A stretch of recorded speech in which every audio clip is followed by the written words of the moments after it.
मन कुबेर का बजट धन कुबेरों के लिए। थकाऊ पकाऊ उबाऊ और बिकाऊ बजट, लूट को तैयार बजट। बीजेपी का मतलब मुझे लगता है भारत को बेचने का प्लान। LIC को बेचने पर उतारू हैं।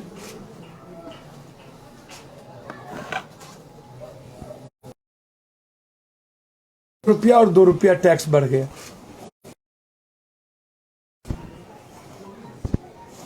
आपको आश्चर्य होगा,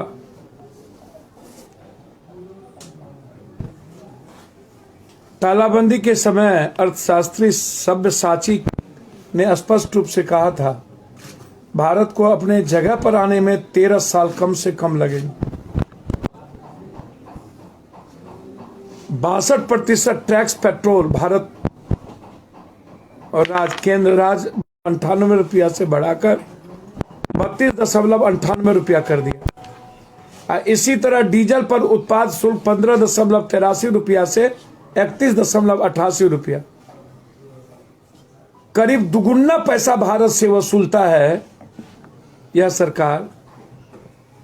जबकि 2018 के अंतर्राष्ट्रीय बाजारों में कच्चे तेल की कीमत 80 रुपया डॉलर थी और फिर आज कच्चे तेल की कीमत उससे बहुत कम 52.54 रुपया डॉलर है। फिर भी भारत से उससे ज्यादा 4 रुपये टैक्स बढ़ा दिए गए। सबसे ज्यादा मार उस वक्त भी जब 80 रुपया डॉलर था पूरे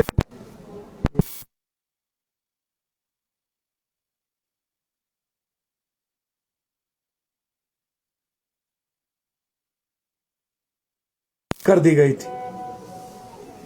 गरीबों का अनाज दिया गया, लेकिन दाल और गई, सब्जी तेल जलावन मसाला गैस की बात उसमें कहीं प्रावधान ही नहीं था। मुझे एक बात समझ में नहीं आती है, 1991 में लोगों की जो हालत थक चुकी थी, अर्थशास्त्री का कहना है कि 6 साल में एक ही तरह की खरीद देखी गई है, कोई बदलाव नहीं आया है भारत के लोगों के बीच। तालाबंदी के दौरान यह ट्रेंड और भयानक हो गया, नौकरी गई, कमाई कम हो गई।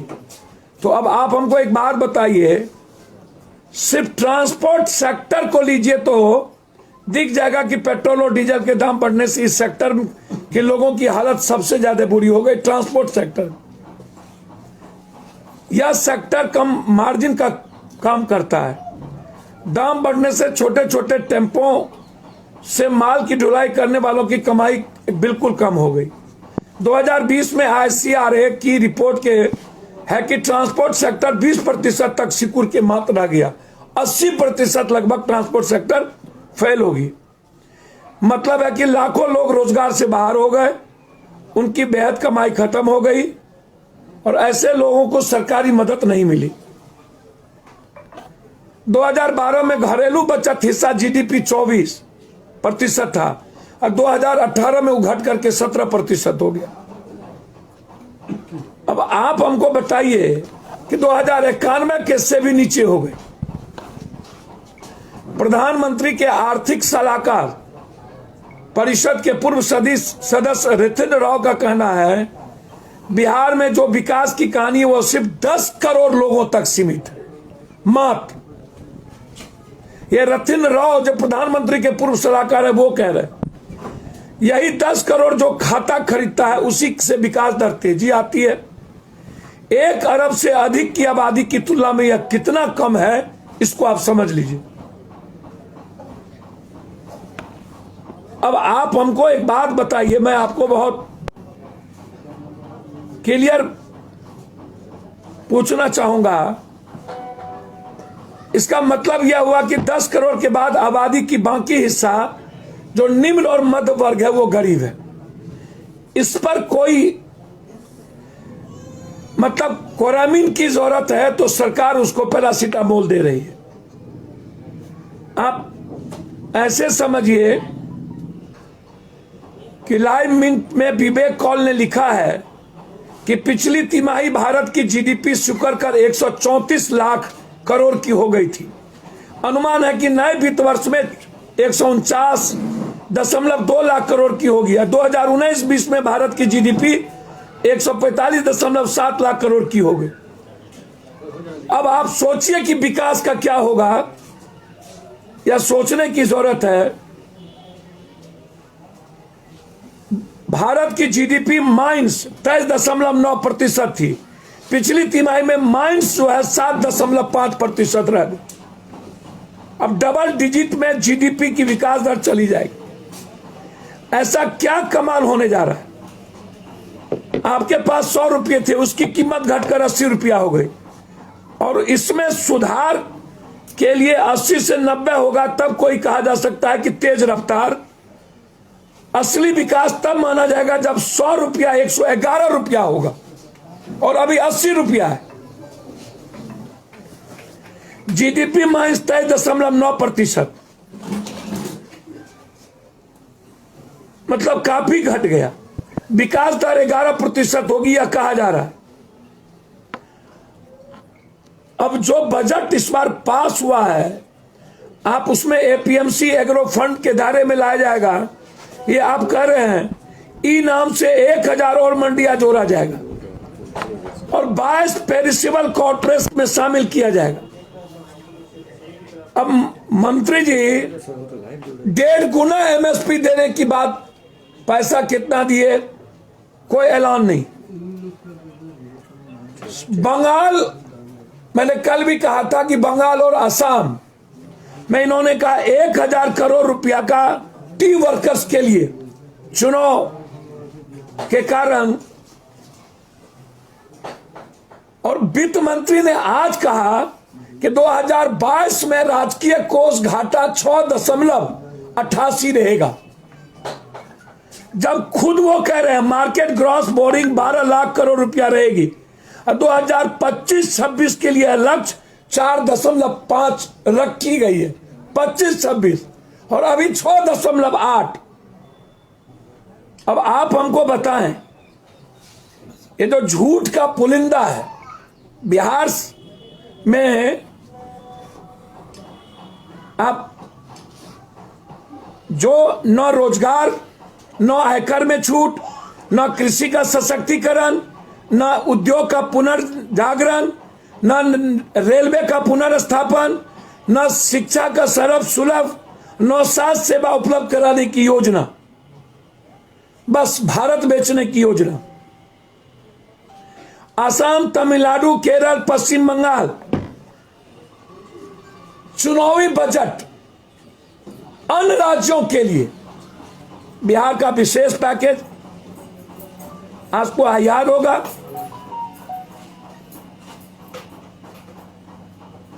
कि आप किस चीज को करना चाहते हैं।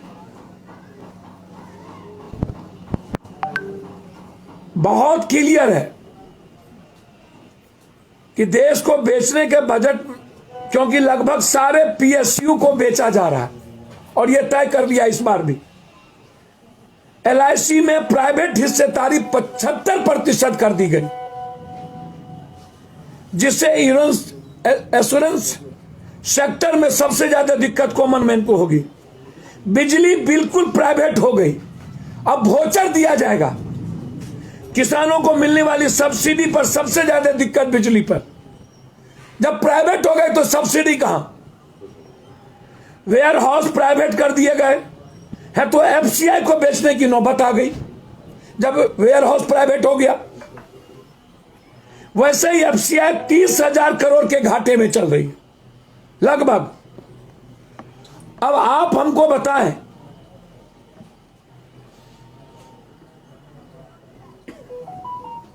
कि बिहार के लिए एक भी ऐसी चीज है।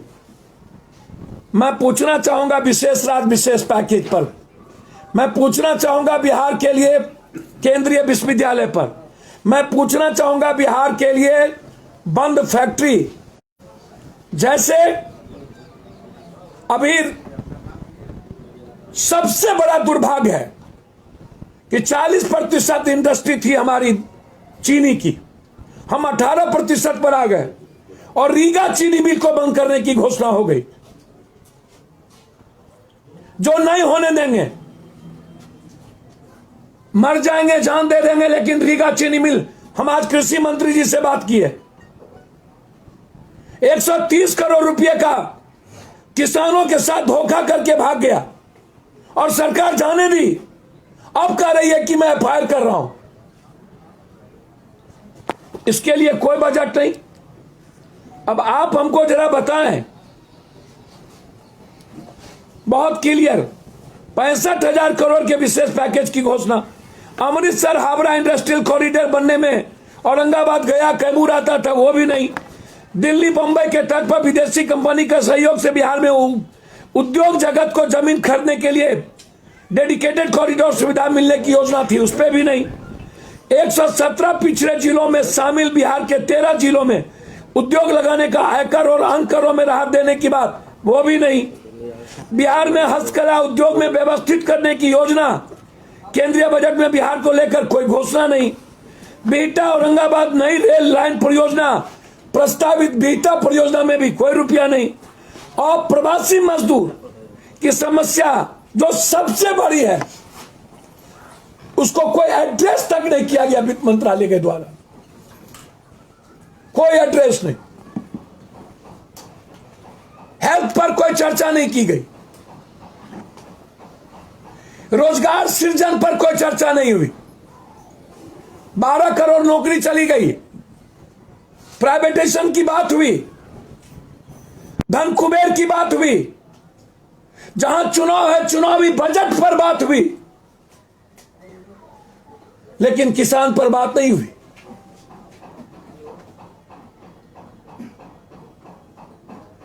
युवाओं के रोजगार पर बात नहीं हुई, प्रवासी मजदूरों पर बात नहीं हुई।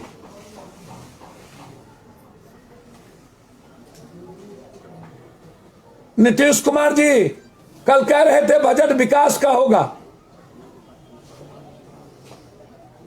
यह बजट विनाश का, यह बजट भारत को बेचने का, यह बजट किसान मजदूर और युवा महिलाओं की जिंदगी को तबाह करने का। सब्सिडी समाप्त कर, बिजली से लेकर के सब कुछ का प्राइवेटाइजेशन, LIC। इसीलिए हमें विशेष पैकेज चाहिए बंद पड़े फैक्ट्रियों के लिए, ताकि बिहार प्रवासी मजदूरों के साथ साथ युवाओं को रोजगार दे सके।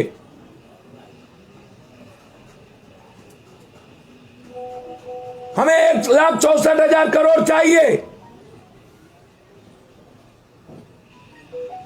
हमें बाढ़ से मुक्ति और 30% वाटर लॉगिंग जो जमीन है उससे मुक्ति के लिए विशेष पैकेज चाहिए। मक्का पर आधारित, मकान पर आधारित कोई घोषणा नहीं।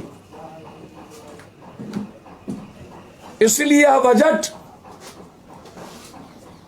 हिंदुस्तान के इतिहास में सबसे खतरनाक बजट, आज तक के बजट की सबसे, जब इतनी बड़ी त्रासदी आई कोरोना वायरस से लेकर के, और जीडीपी हमारी 31 चली गई, और हम 6.5 के आंकड़े में है कि 2022-23 में क्या होगा, और 2025 में हम 4.5 पर जा रहे हैं।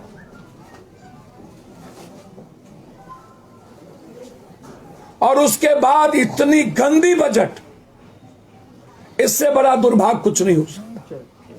एक दूसरा, सरकार रीगा चीनी मिल को किसी प्राइवेट लोगों के हाथ में दे, अन्यथा 20 तारीख के बाद करो मरो के नारे के साथ पप्पू यादव रीगा चीनी मिल में सत्याग्रह पर बैठेगा।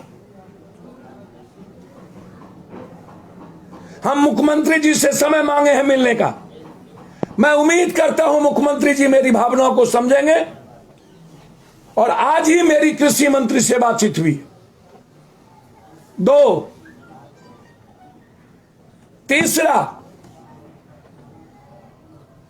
बिहार सरकार से मैं मांग करता हूं,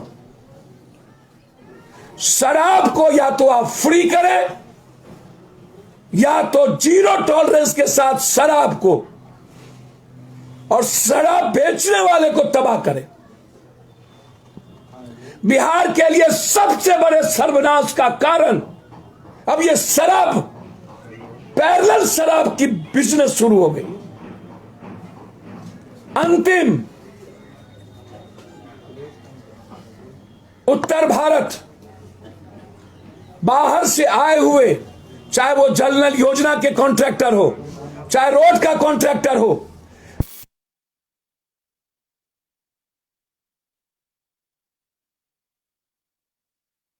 लूट के जा रहा। मैं सरकार को 2 महीने के अंदर अल्टीमेटम दे रहा हूं। 80% कॉन्ट्रैक्ट बिहार के यूथ को रोजगार नहीं मिला और बिहार के लोगों को, तो हम बाहरी इंटायर कॉन्ट्रैक्ट जिसको आप लूटने का जरिया बना लिए, उसका हम विरोध करेंगे। पप्पू जी, ये जो बजट है यह एक मशीनी बजट की तरह दिख रहा है, कहीं से भी गरीब तक सीधे रोजगार नहीं मिल पा रहा। सर, रोजगार की बात इसमें कहां है भाई? LIC बेच रहे हो, रोजगार किस बात की? प्रवासी पर बात नहीं किए, आप डीजल को परसेंटेज बढ़ा दिए।